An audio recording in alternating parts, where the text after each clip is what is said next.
നമസ്കാരം, പ്രൈം ന്യൂസിലേക്ക് സ്വാഗതം. ആദ്യം പ്രധാന വാർത്തകൾ. വയനാട്ടിൽ ചിത്രം തെളിയുന്നു. ടി സിദ്ദിഖ് UDF സ്ഥാനാർത്ഥി.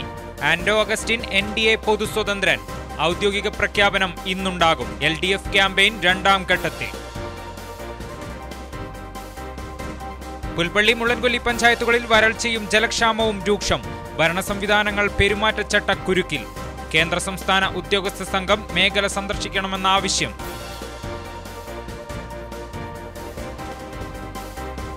തലപ്പുഴയിലെ ബാങ്ക് ജീവനക്കാരന്റെ മരണം. CPM-ലെ പൊട്ടിത്തെറി മറനീക്കി പുറത്തേക്ക്. വന്യജീവി ആക്രമണങ്ങൾ ചെറുക്കാൻ ശ്രീലങ്കൻ ഫെൻസിംഗ് വിദ്യയുമായി ഇലക്ട്രോണിക്സ് വിദ്യാർത്ഥികൾ.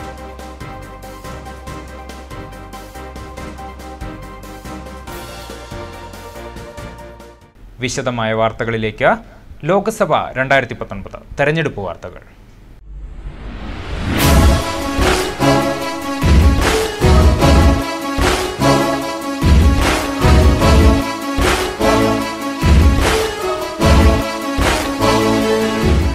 തർക്ക സീറ്റുകളിൽ ധാരണ. കോൺഗ്രസ് സ്ഥാനാർത്ഥി പ്രഖ്യാപനം ഇന്ന്.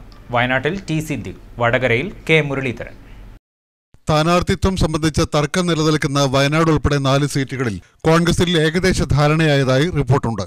ധാരണയനുസരിച്ച് വയനാട് ലോക്സഭാ മണ്ഡലത്തിൽ കോൺഗ്രസ് നേതാവ് ടി സിദ്ദിഖ് സ്ഥാനാർത്ഥിയാകും. വടകരയിൽ P ജയരാജനെതിരെ കോൺഗ്രസ് നേതാവ് കെ മുരളീധരൻ മത്സരിക്കാൻ സമ്മതിച്ചോടെയാണ് മറ്റ് സീറ്റുകളുടെ കാര്യത്തിലും ഒത്തുതീർപ്പുണ്ടായത്. ഷാനിമോൾ ഉസ്മാൻ ആലപ്പുഴ മണ്ഡലത്തിലും അടൂർ പ്രകാശ് ആറ്റിങ്ങൽ മണ്ഡലത്തിലും മത്സരിക്കുമെന്നാണ് ധാരണ. അന്തിമ തീരുമാനവും ഔദ്യോഗിക പ്രഖ്യാപനവും ഇന്ന് തന്നെ ഉണ്ടാകുമെന്ന് കരുതുന്നു. News desk, Wayanad vision. Wayanad Lok Sabha മണ്ഡലം UDF സ്ഥാനാർത്ഥിയെ കണ്ടെത്തിയത് ഏറെ നാടകീയതകൾക്കൊടുവിൽ. ഉറച്ച മണ്ഡലമായി UDF കണക്കാക്കുന്ന ഇവിടേക്ക് AI ഗ്രൂപ്പുകൾ തമ്മിൽ സ്ഥാനാർത്ഥിക്കായി വലിയ വടംവലി തന്നെയാണ് നടന്നത്. പലരുടെയും പേരുകൾ ഉയർന്നെങ്കിലും ഒടുവിൽ പാർട്ടി അധ്യക്ഷൻ തന്നെ ഇടപെട്ടാണ് പ്രശ്നത്തിന് പരിഹാരം കണ്ടത്. വയനാട് മണ്ഡലത്തിൽ UDF-ന്റെ സ്ഥാനാർത്ഥിയെ കോൺഗ്രസ് തീരുമാനിച്ചത് ഏറെ നാടകീയതകൾക്ക് ഒടുവിൽ പാർട്ടി അധ്യക്ഷൻ തന്നെ നേരിട്ടാണ് കോഴിക്കോട് DCC പ്രസിഡന്റ് ടി സിദ്ദീഖിന്റെ പേര് തീരുമാനിച്ചത്. എന്നാൽ വയനാട് മണ്ഡലത്തിൽ മത്സരിക്കാൻ പല പേരുകളും ഇലക്ഷൻ ചർച്ച തുടങ്ങിയ അന്നു മുതൽ കേൾക്കാനും തുടങ്ങിയതാണ്. ഇതിൽ AICC general secretary KC Venugopal, AICC അംഗം Shanimol Usman, Malappuram DCC president VV Prakash, Malappuram DCC general secretary KP Abdul Majeed, Vattiyoorkavu MLA K Muraleedharan, KPCC മുൻ പ്രസിഡന്റ് MM ഹസൻ എന്നിവരുടെ പേരുകളും ഉയർന്നിരുന്നു. ഇതിനിടയിൽ സമവായ സ്ഥാനാർത്ഥി എന്ന നിലയിൽ മുൻ മന്ത്രിയും നിലവിൽ MLA MP അനിൽകുമാറിന്റെ പേരും ഉയർന്നു. ഇതിൽ ടി സിദ്ദീഖിനായി ഉമ്മൻചാണ്ടിയും ഷാനിമോൾ ഉസ്മാനു വേണ്ടി രമേശ് ചെന്നിത്തലയും രംഗത്ത് വന്നതോടെ ഗ്രൂപ്പ് തർക്കം മൂത്തു. ഇതോടെ സ്ഥാനാർത്ഥി ആരാവണമെന്ന കാര്യം തീരുമാനിക്കാൻ ഹൈക്കമാൻഡിന് വിടുകയായിരുന്നു. പേരു പറയപ്പെട്ടവരിൽ ഷാനിമോൾ ഉസ്മാനെ ആലപ്പുഴ സ്ഥാനാർത്ഥിയായും കെ മുരളീധരനെ വടകരയിലും സ്ഥാനാർത്ഥിയായി പ്രഖ്യാപിച്ചു. തുടർന്നാണ് ടി സിദ്ദീഖിനെ വയനാട് ലോക്സഭാ മണ്ഡലത്തിലെ സ്ഥാനാർത്ഥിയായി പാർട്ടി പ്രഖ്യാപിച്ചത്. അതേസമയം വയനാട്ടിലെ പ്രാദേശിക മുതിർന്ന നേതാക്കളുടെ ഇടയിൽ നിന്നും വയനാട്ടിൽ നിന്നും സ്ഥാനാർത്ഥിയില്ലാത്തതും മുറുമുറുപ്പിന് ഇടയാക്കിയിട്ടുമുണ്ട്. Abu Tahir, news bureau, Bathery.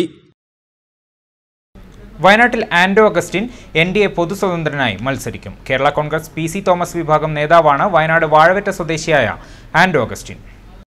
BJP ജില്ലാ president Saji Shankar, MK Shaji, Kottiyoor panchayat president Paily Vathiyattu, BJP ഉത്തരമേഖലാ പ്രസിഡന്റ് VV രാജൻ തുടങ്ങിയവരുടെ സാധ്യതകളെ പിന്തള്ളിയാണ് അവസാന ലാപ്പിൽ ആന്റോ അഗസ്റ്റിൻ NDAയുടെ പൊതു സ്വതന്ത്രനായി രംഗത്തെത്തുന്നത്. നിലമ്പൂർ, തിരുവമ്പാടി മേഖലകളിലെയും വയനാട്ടിലെ കുടിയേറ്റ കർഷക വോട്ടുകളെയും ലക്ഷ്യമിട്ടാണ് ആന്റോ ആന്റണിയെ BJP പരിഗണിക്കുന്നതെന്നാണ് വിവരം. സ്ഥാനാർത്ഥിയെ സംബന്ധിച്ച ഔദ്യോഗിക പ്രഖ്യാപനം ഇന്ന് വൈകിട്ട് ഉണ്ടായേക്കും. News desk, Wayanad vision. ദേശീയ തലത്തിൽ ഇടതുമുന്നണിക്ക് പ്രാധാന്യമുള്ള സർക്കാർ വരുന്നതാണ് നല്ലതെന്ന് ഗതാഗത വകുപ്പ് മന്ത്രി AK ശശീന്ദ്രൻ. രാജ്യത്തെ സാധാരണക്കാർക്കും അടിസ്ഥാന വർഗത്തിനും ഇതാണ് നല്ലത്. സാധാരണക്കാരെയും കൃഷിക്കാരെയും പരിഗണിക്കാത്ത കേന്ദ്ര സർക്കാർ രാജ്യം ഭരിക്കുന്നതിന്റെ ദുരിതങ്ങളാണ് ഇന്ന് ജനങ്ങൾ അനുഭവിക്കുന്നതെന്ന് മന്ത്രി പറഞ്ഞു. LDF കൽപ്പറ്റ മണ്ഡലം കമ്മിറ്റി രൂപീകരണം ഉദ്ഘാടനം ചെയ്ത് സംസാരിക്കുകയായിരുന്നു അദ്ദേഹം. 1 മണിക്കൂർ കൊണ്ടാണ് സംസ്ഥാനത്ത് LDF സീറ്റ് വിഭജനം പൂർത്തിയാക്കിയതെന്ന് തുടർന്ന് സംസാരിച്ച CPI സംസ്ഥാന സെക്രട്ടറി സത്യൻ മൊകേരി പറഞ്ഞു. ഇപ്പോഴും സ്ഥാനാർത്ഥി നിർണയത്തിൽ കുടുങ്ങി UDF കലങ്ങിമറിയുകയാണ്. മോദി ഭരണത്തിൽ ജനങ്ങൾക്ക് നൽകിയ വാഗ്ദാനങ്ങൾ എത്രമാത്രം നടപ്പിലാക്കിയെന്ന് പരിശോധിക്കാനുള്ള കോടിക്കണക്കിന് വോട്ടർമാരുടെ അവസരമാണ് ഈ തെരഞ്ഞെടുപ്പ്. ഒരു വശത്ത് മോദിയും മറുവശത്ത് രാജ്യത്താകമാനമുള്ള ജനങ്ങളും എന്നതാണ് ഇപ്പോഴത്തെ അവസ്ഥ. അധികാരത്തിൽ എത്തിയ ശേഷം നടന്ന ഒരു പാർലമെന്റ് ഉപതെരഞ്ഞെടുപ്പിലും BJP വിജയിച്ചിട്ടില്ലെന്നും അദ്ദേഹം പറഞ്ഞു. M. വേലായുധൻ അധ്യക്ഷനായിരുന്നു. VP ശങ്കരൻ നമ്പ്യാർ സ്വാഗതം പറഞ്ഞു. P. Gagarin, Vijayan Cherukara, CM Sivaraman, Muhammad Panchara, VP Varkey, സ്ഥാനാർത്ഥി PP സുനീർ തുടങ്ങിയവർ സംസാരിച്ചു.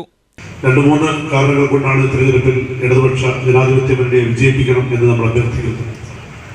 ഒന്ന്, ദേശീയ രാഷ്ട്രീയത്തിൽ ഇന്ത്യ ഒരു മതേതര ജനാധിപത്യ രാജ്യമായി നിലനിൽക്കണമെങ്കിൽ, മതനിരപേക്ഷ ഇന്ത്യയെ ശക്തിപ്പെടുത്തണമെങ്കിൽ ഇടതുപക്ഷത്തിന്റെ സാന്നിധ്യം ഇന്ത്യയുടെ പാർലമെന്റിൽ ഉണ്ടാവേണ്ടതുണ്ട്. 2004 തെരഞ്ഞെടുപ്പിൽ ആദ്യ BJP ഗവൺമെന്റിനെ അധികാരത്തിൽ നിന്ന് മാറ്റുമ്പോൾ ഇന്ത്യയുടെ പാർലമെന്റിൽ 62 ഇടതുപക്ഷ MPമാരുടെ സാന്നിധ്യം ഉണ്ടായിരുന്നു. കോൺഗ്രസിന് ഭൂരിപക്ഷം കിട്ടിയതുകൊണ്ടല്ല അന്ന് ഒന്നാം UPA ഗവൺമെന്റ് നമ്മുടെ രാജ്യത്തുണ്ടായത്. അന്ന് കേരളത്തിൽ നിന്ന് 18 ഇടതുപക്ഷ MPമാരെയാണ് കേരളത്തിലെ ജനങ്ങൾ തെരഞ്ഞെടുത്തയച്ചത്. ഒരു മുസ്ലിം ലീഗും ഒരു കേരള കോൺഗ്രസും ഉൾപ്പെടെ 20 പേർ ജയിച്ചു പോയതിൽ ഒരൊറ്റ കോൺഗ്രസ് MP പോലും ഇന്ത്യയുടെ പാർലമെന്റിലേക്ക് എത്തിയിട്ടില്ല. ജാഷിദ് കരീം, വയനാട് വിഷൻ, കൽപ്പറ്റ. തെരഞ്ഞെടുപ്പ് പെരുമാറ്റച്ചട്ടം പാലിക്കുന്നതിൽ വിട്ടുവീഴ്ചയില്ലെന്നും ചട്ടലംഘനം കർശനമായി നിരീക്ഷിച്ച് നടപടിയെടുക്കുമെന്നും ജില്ലാ കളക്ടർ AR അജയകുമാർ. കളക്ടറേറ്റിൽ വയനാട് ലോക്സഭാ മണ്ഡലത്തിലെ അസിസ്റ്റന്റ് റിട്ടേണിംഗ് ഓഫീസർമാരുടെ യോഗത്തിൽ സംസാരിക്കുകയായിരുന്നു കളക്ടർ. മാർച്ച് 28 വരെ തിരഞ്ഞെടുപ്പ് ബോധവൽക്കരണ പ്രവർത്തനങ്ങൾക്ക് മുൻതൂക്കം നൽകും. പ്രശ്നബാധിത ബൂത്തുകളിൽ അസിസ്റ്റന്റ് റിട്ടേണിംഗ് ഓഫീസർമാർ പരിശോധന നടത്തും. സുരക്ഷ ഉറപ്പാക്കുന്നതിന് പോലീസിന്റെ സഹായം തേടും. തിരഞ്ഞെടുപ്പ് കാലയളവിൽ മണ്ഡലത്തിലേക്ക് മദ്യവും പണവും ഒഴുകുന്നത് തടയാൻ തുടർച്ചയായി സംയുക്ത പരിശോധന നടത്താൻ ജില്ലാ കളക്ടർ നിർദ്ദേശിച്ചു. പൊതുജനങ്ങൾ യാത്രാവേളയിൽ കൈവശം വയ്ക്കുന്ന പണത്തിന്റെ രേഖകൾ സൂക്ഷിക്കണമെന്നും ജില്ലാ ഇലക്ഷൻ ഓഫീസർ നിർദ്ദേശിച്ചു. News desk, Wayanad Vision. Sweep തിരഞ്ഞെടുപ്പ് ബോധവൽക്കരണ പരിപാടിക്ക് മാനന്തവാടി താലൂക്കിൽ തുടക്കമായി. വോട്ട് ചെയ്യൂ, ജനാധിപത്യത്തിൽ പങ്കാളിയാകൂ, കരുത്തുറ്റ ജനാധിപത്യത്തിന് വിപുലമായ ജനപങ്കാളിത്തം എന്നീ സന്ദേശങ്ങൾ ഉയർത്തിയാണ് ജില്ലയിലെ വിവിധ കേന്ദ്രങ്ങളിൽ പരിപാടി സംഘടിപ്പിക്കുന്നത്. വോട്ടിംഗ് മെഷീനിൽ വോട്ട് രേഖപ്പെടുത്തേണ്ട വിധം, ആദ്യമായി ഈ തെരഞ്ഞെടുപ്പിൽ ഉപയോഗിക്കുന്ന VVPAT ഉപകരണത്തിന്റെ പ്രവർത്തനം എന്നിവയാണ് ബോധവൽക്കരണ ക്ലാസ്സിൽ ഉൾപ്പെടുത്തിയിരിക്കുന്നത്. ഹരിത തെരഞ്ഞെടുപ്പ് നടത്തിപ്പിന്റെ സന്ദേശവും പരിപാടിയിൽ നൽകുന്നുണ്ട്. ആദിവാസി കോളനികൾ, ഗ്രാമപ്രദേശങ്ങൾ, പൊതുസ്ഥലങ്ങൾ എന്നിവിടങ്ങളിലെല്ലാം വരും ദിവസങ്ങളിൽ സ്വീപ് പദ്ധതി സംഘടിപ്പിക്കും.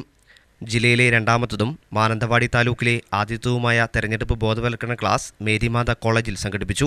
300ഓളം വിദ്യാർത്ഥികൾ സംബന്ധിച്ചു.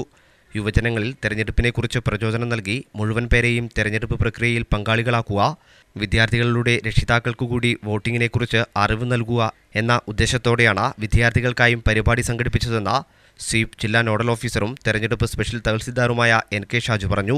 തെരഞ്ഞെടുപ്പുമായി ബന്ധപ്പെട്ട് ഇലക്ഷൻ കമ്മീഷൻ നിർദ്ദേശാനുസരണം വോട്ടർമാർക്കുള്ള ഒരു ബോധവൽക്കരണ പരിപാടിയാണ് നമ്മളിവിടെ മേരിമാത കോളേജിൽ സംഘടിപ്പിച്ചിട്ടുള്ളത്. യുവ വോട്ടർമാർക്ക് വോട്ടിംഗ് പ്രൊസീജിയർ എങ്ങനെയാണെന്നുള്ളത് പരിചയപ്പെടുത്തുക എന്നുള്ളതാണ് ഉദ്ദേശം. വോട്ടിംഗ് മെഷീനും അതുപോലെ തന്നെ പുതിയതായിട്ടുള്ള VVPAT എന്ന മെഷീനും അവർക്ക് മുന്നിൽ പരിചയപ്പെടുത്തുക. അതുമൂലം വീട്ടിലുള്ളവർക്കും കൂടി അത് പറഞ്ഞു കൊടുത്ത് എല്ലാ വോട്ടറും എല്ലാവരെയും വോട്ട് ചെയ്യാൻ പ്രേരിപ്പിക്കുക. ഡെപ്യൂട്ടി തഹസിൽദാറും പരിശീലകയുമായ Bindu, Payyampally village officer MC Rajesh, college principal doctor Savio James, radio Mattoli director father Bijo, Rajeev Thomas എന്നിവർ നേതൃത്വം നൽകി. Shameer, news bureau, Mananthavady. വരണ്ടുണങ്ങി വയനാട്.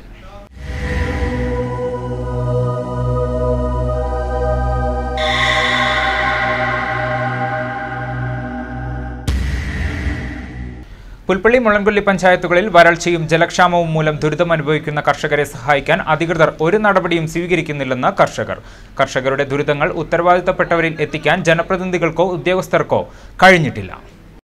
ജില്ലയിൽ മറ്റിടങ്ങളിൽ ഇടയ്ക്ക് വേനൽ മഴ ലഭിച്ചപ്പോൾ പുൽപ്പള്ളി, മുള്ളൻകൊല്ലി മേഖലയിൽ ചാറ്റൽ മഴ പോലും കിട്ടിയില്ല. പകൽച്ചൂടിൽ പുറത്തിറങ്ങാൻ പറ്റാത്ത സ്ഥിതിയാണ്.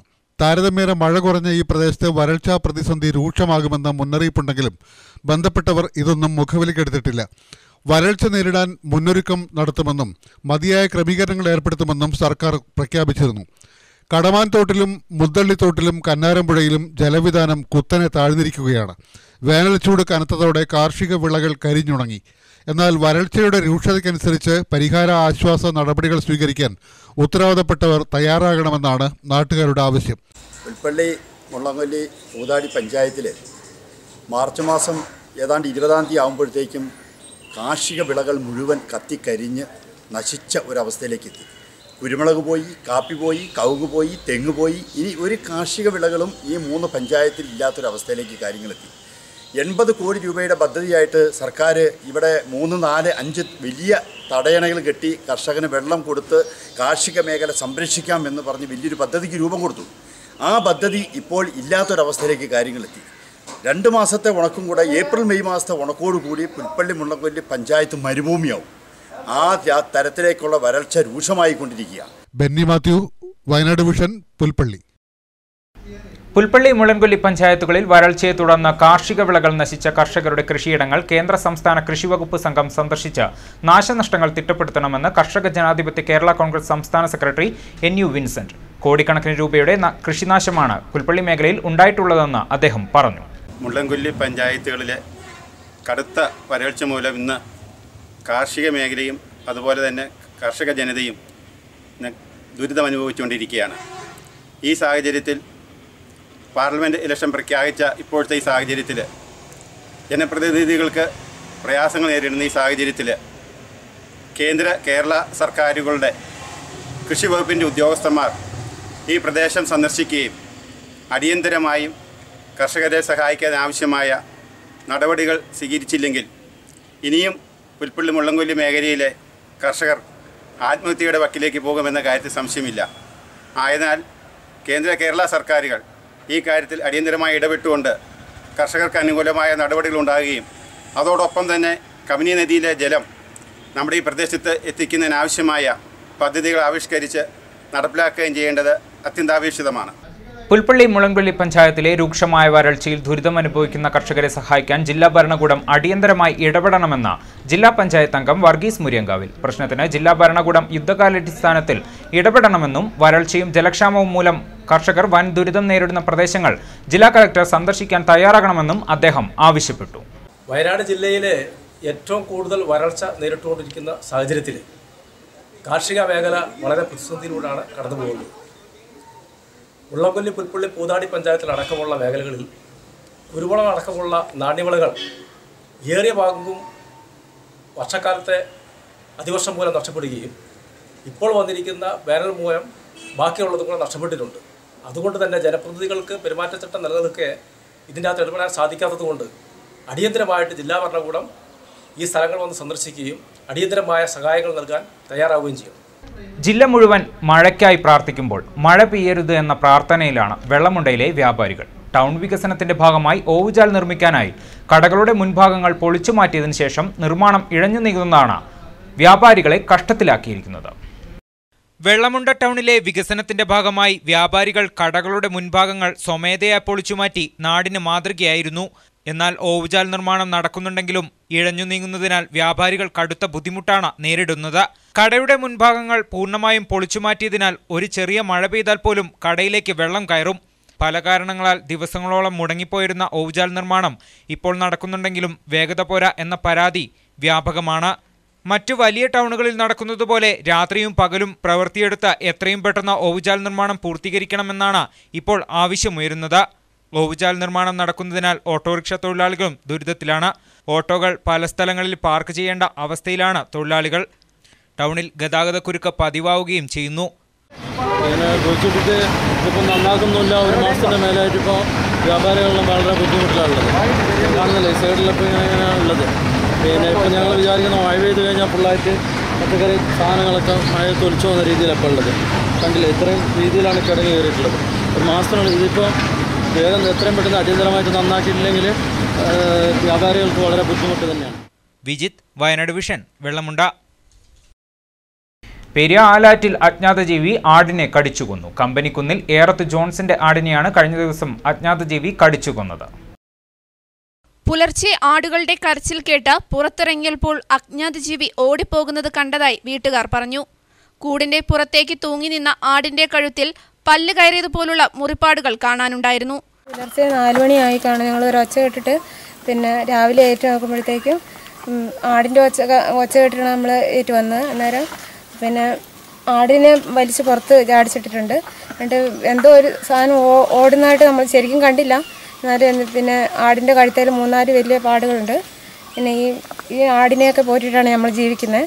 വലിയൊരു നഷ്ടമാണ് നമുക്ക്. പേരിയ ഫോറസ്റ്റിന്റെ 150 മീറ്റർ അടുത്താണ് ജോൺസന്റെ താമസം. ഫോറസ്റ്റ് അധികൃതരും മൃഗസംരക്ഷണ വകുപ്പും സ്ഥലത്തെത്തി പരിശോധന നടത്തി. വയനാട് വിഷൻ വാളാട്. കുരുമുളകും കാപ്പിയും ഏലവും മാത്രമല്ല, മൃഗങ്ങളെ വളർത്തുന്നതും വരുമാനമുള്ള കൃഷിയാണെന്ന് തെളിയിക്കുകയാണ് മേപ്പാടി ചൂരൽമലയിലെ കർഷകനായ കലിങ്ങാലിൽ സാബു. മുയൽ, ആട്, കോഴി എന്നിവ കൂടി സാബുവിൻ്റെ കൃഷികളിൽ ഉൾപ്പെടുന്നു. നിഷ്കളങ്ക മനസ്സുള്ള മൃഗങ്ങളെയും പക്ഷികളെയും വളർത്തുന്നത് സാമ്പത്തിക വരുമാനത്തോടൊപ്പം മനസ്സിന് കൂടി സുഖം തരുന്ന തൊഴിലാണെന്ന് സാബു പറയും. വ്യത്യസ്ത വീക്ഷണം വെച്ചു പുലർത്തുന്ന സാബു എന്ന കർഷകനെ പരിചയപ്പെടുത്തുകയാണിവിടെ. സ്വന്തമായുള്ള 1.5 ഏക്കർ ഭൂമിയിൽ തൻ്റേതായ ഒരു കാർഷിക സാമ്രാജ്യം സൃഷ്ടിച്ചിരിക്കുകയാണ് സാബു. റാണിമല എസ്റ്റേറ്റിൽ ഡ്രൈവറായി ജോലിയുണ്ട്. അച്ഛൻ, അമ്മ, ഭാര്യയും വിദ്യാർത്ഥികളായ 2 ആൺമക്കളും അടങ്ങിയതാണ് കുടുംബം. കാപ്പി, കുരുമുളക്, കമുക്, ഏലം എന്നിവയൊക്കെയാണ് കൃഷി. അതിനു പുറമെ മുയൽ, ആട്, കോഴി എന്നിവയെയും വളർത്തുന്നു. സോവിയറ്റ് ചിഞ്ചില ഇനത്തിൽപ്പെട്ട 40ഓളം മുയലുകളുണ്ട് കൂട്ടിൽ. മലബാറി ഇനത്തിൽപ്പെട്ട 50 ആടുകളും പുറമെ ഗിരിരാജ ഇനം കോഴികളും. ജോലി കഴിഞ്ഞാൽ സാബു നേരെ വീട്ടിലെത്തും. പിന്നെ മുയൽ, ആട്, കോഴി എന്നിവയെ പരിചരിക്കും. കുടുംബാംഗങ്ങളുടെ സഹായവുമുണ്ട്. ഇത് മറ്റൊരു ലോകമാണെന്ന് സാബു പറയും. ഇവിടെ എത്തിക്കഴിഞ്ഞാൽ എല്ലാ ടെൻഷനും മാറുമെന്ന് സാബു പറയുന്നു. ഓമനത്തമുള്ള മുഖമാണ് മുയലുകൾക്കുള്ളത്. ആടുകളും അങ്ങനെ തന്നെയാണ്. തങ്ങളെ പരിചരിക്കുകയും സംരക്ഷിക്കുകയും ചെയ്യുന്ന ഉടമയെ നിഷ്കളങ്കമായി അവർ സ്നേഹിക്കും. അവരുടെ ഭാഷയിൽ സംസാരിക്കും. വരുമാനത്തിന് വേണ്ടി അവയെ വിൽക്കാറുണ്ടെങ്കിലും അത് ദുഃഖകരമായ അവസ്ഥയാണെന്നും സാബു പറയുന്നു. അതായത് 2 മാസം പ്രായമായ കുഞ്ഞുങ്ങളെ ജോഡിക്ക് 700 രൂപയ്ക്കാണ് വയ്ക്കുന്നത്. ഇറച്ചിക്ക് അതിൽ പറ്റിയാലാത്ത മുയലുകളെ ഞാൻ ഇറച്ചി ആവശ്യത്തിനായിട്ടാണ് കൊടുക്കുന്നത്. അതിന് കിലോയ്ക്ക് ജീവനോടെ 200 രൂപ വെച്ചിട്ടാണ് ഞങ്ങൾ നൽകുന്നത്. ഒരു മുയൽ 2.5 കിലോ, ചുരുങ്ങിയത് 2.5 കിലോ 3 കിലോ വരെ ഉണ്ടാവും. പിന്നെ അതിൽ കൂടുതൽ കുഞ്ഞുങ്ങളുണ്ടാക്കി കൂടുതൽ ആളുകളെ ആകർഷിച്ച് കൊടുക്കാൻ പറ്റിയെങ്കിലും ലാഭകരമായിട്ടുള്ള കാര്യങ്ങളാണ്. പിന്നെ നമുക്ക് സർക്കാരിൻ്റെ ഭാഗത്തു നിന്നുള്ള ആനുകൂല്യങ്ങളോ മറ്റുള്ള കാര്യങ്ങളോ ഒന്നും നമുക്ക് കിട്ടാറില്ല, അല്ലെങ്കിൽ അവർ അന്വേഷിച്ച് വരാറില്ല. നമുക്ക് പിന്നെ ഇവിടെ ഒരു മൃഗാശുപത്രീൻ്റെ ഒരു കുറവുണ്ട്. മേപ്പാടിയിൽ നിന്ന് 13 കിലോമീറ്റർ അപ്പുറത്തുനിന്ന് വേണം എന്താവശ്യത്തിനും ഒരു ഡോക്ടർ ഒരു വണ്ടി വിളിച്ച് വേണം കൊണ്ടുവരാൻ. കർഷകനെ സംബന്ധിച്ച് കൃഷി ആത്മീയതയാണ്. മൃഗങ്ങളായാലും സസ്യങ്ങളായാലും അതൊരു പ്രത്യേക ലോകം തന്നെ സൃഷ്ടിക്കുന്നു. മണ്ണും ജീവജാലങ്ങളും ചെടികളും തമ്മിലുള്ള ആത്മീയ ബന്ധനത്തിൻ്റെതായ ലോകം. എന്തൊക്കെയായാലും കർഷകൻ കൃഷിയെ സ്നേഹിക്കുന്നതും കൃഷിയിൽ തുടരുന്നതും ആ ആത്മീയത കൊണ്ടാണെന്ന് നിസ്സംശയം പറയാൻ കഴിയും. CK ചന്ദ്രൻ, വയനാട് വിഷൻ, മേപ്പാടി. തലപ്പുഴയിലെ ബാങ്ക് ജീവനക്കാരന്റെ മരണം CPM-ൽ പൊട്ടിത്തെറി മറനീക്കി പുറത്തേക്ക്. കേന്ദ്ര കമ്മിറ്റി അംഗം എളമരം കരീം പങ്കെടുത്ത ജില്ലാ കമ്മിറ്റി വിളിച്ചു ചേർത്ത യോഗത്തിൽ നിന്നും ഏരിയ സെക്രട്ടറി അടക്കം ഇറങ്ങി വന്ന സംഭവത്തെ തുടർന്ന് ഏരിയ സെക്രട്ടറിയുടെ താൽക്കാലിക ചുമതല OR കേളു MLA-ക്ക് നൽകി. പാർട്ടി നിശ്ചയിച്ച അന്വേഷണ കമ്മീഷൻ കുറ്റക്കാരനെന്ന് കണ്ടെത്തിയ മുൻ ബാങ്ക് പ്രസിഡന്റിനെ പാർട്ടിയിൽ നിന്നും പുറത്താക്കാത്തതാണ് ഏരിയ കമ്മിറ്റി അംഗങ്ങളുടെ ഇറങ്ങിപ്പോക്കിന് കാരണം. അതിനിടെ ഏരിയ സെക്രട്ടറി സ്ഥാനം വഹിക്കാൻ താൽപ്പര്യമില്ലെന്നറിയിച്ച് KM വർക്കി മാസ്റ്റർ പാർട്ടി നേതൃത്വത്തിന് കത്ത് നൽകിയതായാണ് വിവരം. പാർട്ടി അംഗമായ തലപ്പുഴയിലെ ബാങ്ക് ജീവനക്കാരൻ അനിൽകുമാർ ആത്മഹത്യ ചെയ്ത 3 മാസം കഴിഞ്ഞിട്ടും CPM-നെ അലട്ടുകയാണ് അനിലിന്റെ മരണം. പാർട്ടി നിശ്ചയിച്ച അന്വേഷണ കമ്മീഷൻ അനിലിന്റെ മരണത്തിന് ഉത്തരവാദി P. വാസുവാണ് എന്ന് കണ്ടെത്തിയിട്ടും മരണം സംഭവിച്ച 110 ദിവസമായിട്ടും തിരഞ്ഞെടുക്കപ്പെട്ട സ്ഥാനങ്ങളിൽ നിന്നും മാറ്റിയതല്ലാതെ പാർട്ടിയിൽ നിന്നും പുറത്താക്കാൻ CPM ജില്ലാ കമ്മിറ്റിക്ക് കഴിയാത്തതാണ് ഇപ്പോൾ വീണ്ടും പ്രശ്നങ്ങൾക്ക് കാരണമായത്. കഴിഞ്ഞ ദിവസം കേന്ദ്ര കമ്മിറ്റി അംഗം എളമരം കരീം പങ്കെടുത്ത ജില്ലാ കമ്മിറ്റി കൽപ്പറ്റയിൽ വിളിച്ചു ചേർത്ത യോഗത്തിൽ നിന്നും ഏരിയ സെക്രട്ടറി KM വർക്കി ഉൾപ്പെടെ 8 ഏരിയ കമ്മിറ്റി അംഗങ്ങൾ യോഗം ബഹിഷ്കരിച്ച് ഇറങ്ങിപ്പോക്ക് നടത്തിയിരുന്നു. CPM ജില്ലാ സെക്രട്ടേറിയറ്റ് അംഗവും CITU-ലെ മാനന്തവാടിയിലെ ഒരു നേതാവുമാണ് വാസുവിനെ പുറത്താക്കുന്നതിന് എതിരെ നിൽക്കുന്നതെന്ന് നാട്ടിൽ സംസാര വിഷയമാണ്. തലപ്പുഴയിലെയും തവിഞ്ഞാൽ 44 പ്രദേശത്തെയും ജനങ്ങൾ CPM-ന് എതിരായിട്ടും വാസുവിനെ പുറത്താക്കാത്തത് CPM-നെ സംബന്ധിച്ച് ഏറെ തലവേദന സൃഷ്ടിച്ചിരിക്കുകയാണ്. അതിനിടയിലാണ് കഴിഞ്ഞ ദിവസത്തെ ഏരിയ കമ്മിറ്റി അംഗങ്ങളുടെ ഇറങ്ങിപ്പോക്കിനെ തുടർന്ന് ഏരിയ സെക്രട്ടറിയുടെ താൽക്കാലിക ചുമതല OR കേളു MLA പാർട്ടി ജില്ലാ കമ്മിറ്റി ഏൽപ്പിച്ചിരിക്കുകയാണ്. തിരഞ്ഞെടുപ്പ് അടുത്തിരിക്കെ മാനന്തവാടിയിൽ LDF-നെ തന്നെ വാസുവിന്റെ വിഷയം ബാധിക്കുമെന്നിരിക്കെ പ്രശ്നപരിഹാരത്തിന് ശ്രമം നടത്തുന്ന തിരക്കിലാണ് CPM ജില്ലാ നേതൃത്വം. സുരേഷ് തലപ്പുഴ, വയനാട് വിഷൻ, മാനന്തവാടി. ജനവാസ കേന്ദ്രങ്ങളിൽ വന്യമൃഗങ്ങൾ ഇറങ്ങി ജീവനും സ്വത്തിനും ഭീഷണിയാവുന്നത് തടയാൻ ഹാങ്ങിങ് ഫെൻസിംഗുമായി വിദ്യാർത്ഥികൾ. വനാതിർത്തികളിൽ കമ്പിവേലികൾക്കു പകരമായി വലിച്ചുകെട്ടിയ കുറുകെയുള്ള കമ്പിയിൽ മാല പോലെ കമ്പികൾ തൂക്കിയിടുന്ന പുതിയ രീതി മീനങ്ങാടി പോളിടെക്നിക്കിലെ ഇലക്ട്രോണിക്സ് വിദ്യാർത്ഥികളാണ് വന്യജീവി സങ്കേതത്തിൽ സ്ഥാപിച്ചിരിക്കുന്നത്. ശ്രീലങ്കയിൽ കാട്ടാനകൾ ജനവാസ കേന്ദ്രങ്ങളിൽ ഇറങ്ങുന്നത് തടയാൻ ഉപയോഗിക്കുന്ന ഈ രീതി കേരളത്തിൽ ആദ്യമായാണ് പ്രയോഗിക്കുന്നത്. കാടുമായി അടുത്തു ബന്ധപ്പെട്ട് കിടക്കുന്ന വയനാടൻ ഗ്രാമങ്ങളിൽ കാട്ടാനയുടെ ആക്രമണമാണ് ജനങ്ങളെ ഏറെ ദുരിതത്തിലാക്കുന്നത്. ഇതിന് പരിഹാരമെന്ന നിലയിലാണ് മീനങ്ങാടി പോളിടെക്നിക്കിലെ 3ാം വർഷ ഇലക്ട്രിക്കൽ ആൻഡ് ഇലക്ട്രോണിക്സ് വിദ്യാർത്ഥികൾ പുത്തൻ രീതി പരീക്ഷിക്കുന്നത്. സാധാരണയായി വനാതിർത്തികളിൽ പ്രയോഗിക്കുന്ന വൈദ്യുതി കമ്പിവേലികൾക്ക് പകരമായി ശ്രീലങ്കയിൽ കാട്ടാനകളെ പ്രതിരോധിക്കുന്നതിനായി ഉപയോഗിക്കുന്ന ഹാങ്ങിങ് വേലിയാണ് ഇവർ പരിചയപ്പെടുത്തിയത്. വയനാട് വന്യജീവി സങ്കേതത്തിലെ മുത്തങ്ങ റേഞ്ചിൽപ്പെടുന്ന തോട്ടാമൂല ഫോറസ്റ്റ് സ്റ്റേഷനിലെ ആനാഞ്ചിറ വനാതിർത്തിയിലാണ് ഹാങ്ങിങ് ഫെൻസിംഗ് പഠന പ്രവർത്തനങ്ങളുടെ ഭാഗമായി വിദ്യാർത്ഥികൾ സ്ഥാപിച്ചത്. തറനിരപ്പിൽ നിന്നും 3 മീറ്റർ ഉയരത്തിൽ കമ്പികൾ അഴപോലെ വലിച്ചു കിട്ടും. തുടർന്ന് അതിൽ നിന്നും താഴേക്ക് മാല പോലെ കമ്പികൾ കോർത്ത് നിശ്ചിത അകലത്തിൽ തൂക്കിയിട്ട് അതിലൂടെ സോളാർ വൈദ്യുതി കടത്തിവിട്ടാണ് കാട്ടാനയടക്കമുള്ള വലിയ വന്യമൃഗങ്ങളെ പ്രതിരോധിക്കുന്ന പുത്തൻ മാതൃക പരീക്ഷിക്കുന്നത്. ഉയരത്തിലുള്ള ഫെൻസിംഗ് ആയതിനാൽ കാട്ടാനകൾക്ക് കൊമ്പുപയോഗിച്ച് ഇത് തകർക്കാനുമാവില്ല. 100 വോൾട്ടിന്റെ സോളാർ പാനൽ സ്ഥാപിച്ച് ഇതിൽ നിന്നുള്ള വൈദ്യുതി ഉപയോഗിച്ചാണ് ഫെൻസിംഗ് പ്രവർത്തിക്കുക. പഠന പ്രവർത്തനങ്ങളുടെ ഭാഗമായി വിദ്യാർത്ഥികൾ ഈ ഭാഗത്ത് 250 മീറ്റർ ദൂരത്തിലാണ് ഹാങ്ങിങ് ഫെൻസിംഗ് സ്ഥാപിച്ചിരിക്കുന്നത്. ഏറെ ചെലവ് കുറഞ്ഞ ശ്രീലങ്കൻ മാതൃകയിലുള്ള ഹാങ്ങിങ് ഫെൻസിംഗ് കേരളത്തിൽ ആദ്യമായാണ് പരീക്ഷിക്കുന്നത്. ഇത്രയും ദൂരം തൂങ്ങുന്ന സോളാർ വേലി സ്ഥാപിക്കാൻ 45,000 രൂപയാണ് ഇവർക്ക് ചെലവായത്. ഇതിനോട് ചേർന്ന് 1 മീറ്റർ ഉയരത്തിൽ ചെറിയ ഫെൻസിംഗ് സ്ഥാപിച്ചാൽ പന്നി, മാൻ അടക്കമുള്ള ചെറിയ മൃഗങ്ങളെയും പ്രതിരോധിക്കാനാവും. അധ്യാപകനായ കെ പ്രസന്നന്റെ നേതൃത്വത്തിൽ MK Sarath, MP Nandulal, Muhammad Yasim, Nithin Paul, PS Siddharth, Shaniba, MP Sajan എന്നിവർ ചേർന്നാണ് വനംവകുപ്പുമായി ചേർന്ന് പദ്ധതി തയ്യാറാക്കി നടപ്പിലാക്കിയത്. എന്തായാലും കാട്ടാനശല്യത്താൽ ഏറെ ദുരിതമനുഭവിക്കുന്ന വയനാട്ടിലെ കർഷക ജനതയ്ക്ക് ഈ വേലി വലിയ ആശ്വാസമാകുമെന്ന് തന്നെ പ്രതീക്ഷിക്കാം. ഞങ്ങളോട് ചെയ്തിരിക്കുന്നത് ഹാങ്ങിങ് ടൈപ്പ് സോളാർ ഫെൻസിംഗ് ആണ്. സോളാർ പാനൽ വെച്ചിട്ട് സോളാർ പാനൽ പകർന്നാണ് ഇത് പ്രവർത്തിക്കുന്നത്. അതുപോലെ തന്നെ ഓട്ടോമാറ്റിക്കായിട്ട് ഓൺ ആവും. സാധാരണ ഫെൻസിങ്ങിന് വ്യത്യസ്തമായി ഇത് മേലെ ഒരു കമ്പി കെട്ടിയിട്ട് അതിന് താഴേക്ക് തൂക്കിയിട്ടാണ് ചെയ്യുന്നത്. അൺബ്രേക്കബിൾ ആണ്. നല്ല ഹൈറ്റിലായതുകൊണ്ട് ഇപ്പോൾ ആനയ്ക്ക് കൊമ്പ് കൊണ്ടൊന്നും എത്തില്ല. അതാണ് ഇതിൻ്റെ പ്രത്യേകത. മറ്റേത് ആന ചവിട്ടിയിട്ടും പോസ്റ്റൊക്കെ, പിന്നെ പോസ്റ്റിന് ടച്ച് ചെയ്യാൻ പറ്റില്ല. ഫ്രണ്ടിലോട്ടാണ് കമ്പി ഉള്ളതുകൊണ്ട് അങ്ങനെ ഡയറക്റ്റായിട്ട് പോസ്റ്റ് ചവിട്ടി വളയ്ക്കാനൊന്നും പറ്റില്ല. Abu Tahir, news bureau, Bathery. മണ്ണിന് കുളിർമയുടെ ആവരണമൊരുക്കാൻ ഇനി ഹൈഡ്രോജൽ ഗുളികകളും.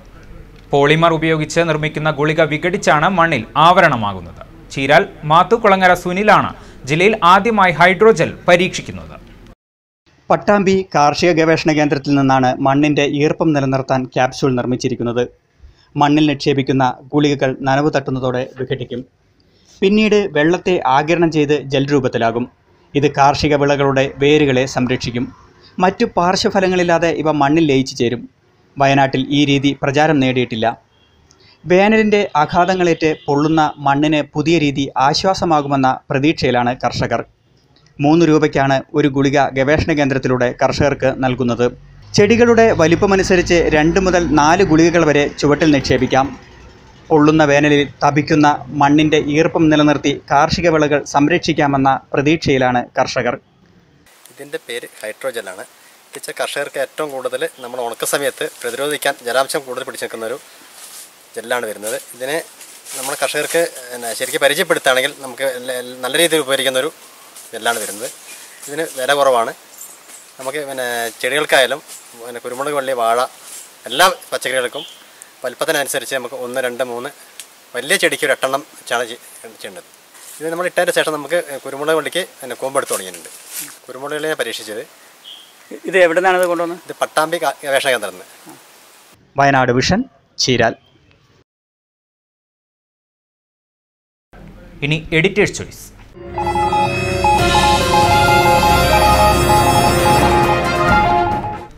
ശാരീരിക അവശതകൾ കാരണം ഭാരിച്ച ജോലികളൊന്നും ചെയ്യാനാകാതെ ജീവിതം പ്രതിസന്ധി നേരിട്ടപ്പോൾ കരകൗശലത്തിലെ ജന്മനൈപുണ്യം പാലയങ്കര രവിക്ക് തുണയായി. മേപ്പാടി ചൂരൽമല നീലിക്കാപ്പിലെ പാലയങ്കര രവി 16 വർഷം മുൻപാണ് ശാരീരിക അവശതകളെ തുടർന്ന് ചിരട്ടയിൽ കരകൗശല വൈദഗ്ധ്യം പരീക്ഷിച്ച ഉപജീവനമാർഗം തേടിയത്. ചിരട്ടയിൽ ആഭരണങ്ങൾ നിർമ്മിച്ചുകൊണ്ടായിരുന്നു തുടക്കം. ഇപ്പോൾ മറ്റ് കരകൗശല വസ്തുക്കളും വീട്ടുപകരണങ്ങളുമെല്ലാം ചിരട്ടയിൽ നിർമ്മിക്കുന്ന രവി ഈ രംഗത്ത് വിദഗ്ധ പരിശീലനം നൽകുന്ന അധ്യാപകനാണ്. മേപ്പാടി ബ്യൂറോയ്ക്ക് വേണ്ടി CK ചന്ദ്രൻ തയ്യാറാക്കിയ റിപ്പോർട്ടിലേക്ക്. നട്ടെല്ലിന് ക്ഷതമേറ്റ് ഒരു കാൽ തളർന്ന അവസ്ഥയിൽ 16 വർഷം മുമ്പാണ് അട്ടമല എസ്റ്റേറ്റ് പാടിയിൽ രവി ചിരട്ട കൊണ്ട് ആഭരണങ്ങൾ നിർമ്മിക്കുന്ന കൈത്തൊഴിൽ ആരംഭിച്ചത്. കഠിന ജോലികളൊന്നും ചെയ്യരുതെന്ന് ഡോക്ടർ നിർദ്ദേശിച്ചതിനെ തുടർന്നായിരുന്നു അത്. ചിരട്ട എടുക്കുകയെന്നാൽ യാചിക്കുക എന്നുകൂടി മലയാള ഭാഷയിൽ ഒരു വ്യാഖ്യാനമുണ്ട്. എന്നാൽ ചിരട്ടയെ ജീവനോപാധിയാക്കി മാറ്റുകയാണ് ഈ യുവാവ് ചെയ്തത്. സ്വയം ജോലി ചെയ്ത് വന്നതോടൊപ്പം മറ്റുള്ളവരെ കൂടി ഈ തൊഴിൽ പഠിപ്പിച്ചു. 7 വർഷം മുമ്പ് ചിരട്ടയിൽ ഗാർഹിക ഉപകരണങ്ങളും കരകൗശല വസ്തുക്കളും നിർമ്മിക്കുന്നതിലേക്ക് തിരിഞ്ഞു. പിന്നീട് മുളയും ഉപയോഗിക്കാൻ തുടങ്ങി. ചായക്കപ്പ്, soup dish, water bottle, jug, മെഴുകുതിരി സ്റ്റാൻഡ്, പുട്ടുകുറ്റി, ഫ്ലവർ വേസ്, തവി മുതലായവയും മുള കൊണ്ട് ബിരിയാണി കുറ്റി, പുട്ടുകുറ്റി, ഫാൻസി ലൈറ്റ്, ലാമ്പ് ഷെയ്ഡ് എന്നിവയും രവിയുടെ പണിശാലയിൽ രൂപപ്പെടുന്നു. 5 വർഷം മുമ്പ് 10 സെന്റ് സ്ഥലം വാങ്ങി പുതിയ വീട് വെക്കുകയും അതിനോട് ചേർന്ന് പണിശാല നിർമ്മിക്കുകയും ചെയ്തു. ഇലക്ട്രിക് മോട്ടോർ ഉപകരണങ്ങൾ ഉപയോഗിക്കുന്ന യൂണിറ്റായി ഇപ്പോൾ അത് മാറി. മറ്റ് 4 തൊഴിലാളികൾ കൂടിയുണ്ട്.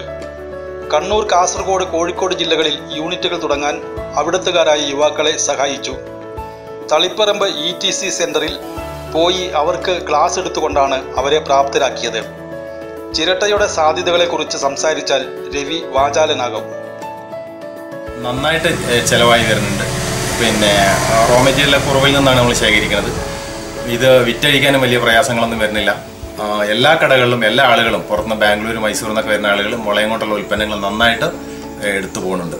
17 വർഷമായി ഈ പണി തുടങ്ങിയിട്ട്. ഇതൊരു അസുഖത്തിൻ്റെ ഭാഗമായിട്ട് ഡോക്ടർ മറ്റു പണിയൊന്നും ചെയ്യരുതെന്ന് പറഞ്ഞുകൊണ്ടാണ് ചിരട്ട എടുത്ത് ഇങ്ങനെ പരീക്ഷണം ആരംഭിച്ചത്. ഇന്ന് ആ പരീക്ഷണത്തിൻ്റെ ഭാഗമായിട്ട് ഒട്ടനവധി ആളുകൾക്ക് ജോലി ചെയ്യാനും പല കുടുംബങ്ങൾക്കും ഇതൊരു വരുമാന മാർഗ്ഗമായി തുടങ്ങിയിട്ടുണ്ട്, വന്നിട്ടുണ്ട്. തളിപ്പറമ്പ് ETCയിലൊക്കെ ട്രെയിനിങ് കൊടുക്കുന്നത് ഞാനാണ്. ആ ട്രെയിനിങ് കൊടുത്തതിൻ്റെ ഭാഗമായിട്ട് 4-5 യൂണിറ്റുകൾ കണ്ണൂർ, കാസർഗോഡ്, കോഴിക്കോട് എന്നിവിടങ്ങളിലൊക്കെ നടക്കുന്നുണ്ട്. റിസോർട്ടുകൾ, കരകൗശല വസ്തുക്കൾ വിൽക്കുന്ന ജില്ലയിലെ ഷോറൂമുകൾ എന്നിവിടങ്ങളിലൊക്കെ ഉൽപ്പന്നങ്ങൾ എത്തിച്ചു കൊടുക്കും. 40 പേരെ കൂടി ഈ തൊഴിൽ ചെയ്ത് ജീവിക്കാൻ പ്രാപ്തരാക്കി എന്നതാണ് രവിയെ വ്യത്യസ്തനാക്കുന്നത്. CK ചന്ദ്രൻ, വയനാട് വിഷൻ, മേപ്പാടി. പാടിച്ചിറ ഇരിപ്പൂട് ശ്രീ ഭദ്രകാളി ക്ഷേത്ര മഹോത്സവത്തിന് നാളെ തുടക്കമാകും. വൈകിട്ട് 7:30 ക്ഷേത്രം തന്ത്രി പടിക്കംവയലിൽ പുതിയലത്ത് ശ്രീധരൻ കൊടിയേറ്റും. ഇരിപ്പൂട് ശ്രീ ഭദ്രകാളി ക്ഷേത്രത്തിലെ ഈ വർഷത്തെ ഉത്സവത്തിൻ്റെ ആഘോഷ പരിപാടികൾ മാർച്ച് 20-21 തീയതികളിലായിട്ടാണ് നടക്കുന്നത്. മാർച്ച് 20 രാവിലെ 5:30 ക്ഷേത്രം തുറന്ന് വിശേഷാൽ പൂജ ഉണ്ടായിരിക്കും. ഉച്ചയ്ക്ക് അന്നദാനമുണ്ട്. അതുപോലെ വൈകുന്നേരം 7:30 ക്ഷേത്രം തന്ത്രി പടിക്കംവയലിലെത്ത് ശ്രീധരൻ തിരുമേനിയുടെ മുഖ്യ കാർമ്മികത്വത്തിലാണ് കൊടിയേറ്റ്. കൊടിയേറ്റിന് ശേഷം ഇവിടെ വർഷത്തിലൊരിക്കൽ നടക്കുന്ന അതിവിശിഷ്ടമായ ഒരു പൂജയായ സർപ്പബലി നടക്കാറുണ്ട്. സർപ്പബലിക്ക് ശേഷം ഇവിടുത്തെ ബാലഗോകുലം കുട്ടികൾ അവതരിപ്പിക്കുന്ന വിവിധ കലാപരിപാടികൾ ആദ്യ ദിവസം ഉണ്ടാകും. പിറ്റേ ദിവസം രാവിലെ ഗണപതി ഹോമം, അഷ്ടദ്രവ്യ ഗണപതി ഹോമത്തിന് ശേഷം വിശേഷാൽ പൂജകൾ. അതുപോലെ തന്നെ രാവിലെ 8:30 ക്ഷേത്രസന്നിധിയിൽ പൊങ്കാല സമർപ്പണം നടക്കുകയാണ്. പ്രധാന വാർത്തകൾ വീണ്ടും. വയനാട്ടിൽ ചിത്രം തെളിയുന്നു. ടി സിദ്ദിഖ് UDF സ്ഥാനാർത്ഥി. ആൻഡോ അഗസ്റ്റിൻ NDA പൊതുസ്വതന്ത്രൻ. ഔദ്യോഗിക പ്രഖ്യാപനം ഇന്നുണ്ടാകും. LDF ക്യാമ്പയിൻ 2ാം ഘട്ടത്തിൽ. പുൽപ്പള്ളി, മുള്ളൻകൊല്ലി പഞ്ചായത്തുകളിൽ വരൾച്ചയും ജലക്ഷാമവും രൂക്ഷം. ഭരണ സംവിധാനങ്ങൾ പെരുമാറ്റച്ചട്ടക്കുരുക്കിൽ. കേന്ദ്ര സംസ്ഥാന ഉദ്യോഗസ്ഥ സംഘം മേഖല സന്ദർശിക്കണമെന്ന ആവശ്യം.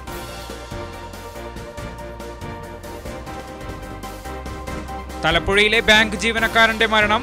CPM-ലെ പൊട്ടിത്തെറി മറനീക്കി പുറത്തേക്ക്. വന്യജീവി ആക്രമണങ്ങൾ ചെറുക്കാൻ ശ്രീലങ്കൻ ഫെൻസിംഗ് വിദ്യയുമായി ഇലക്ട്രോണിക്സ് വിദ്യാർത്ഥികൾ.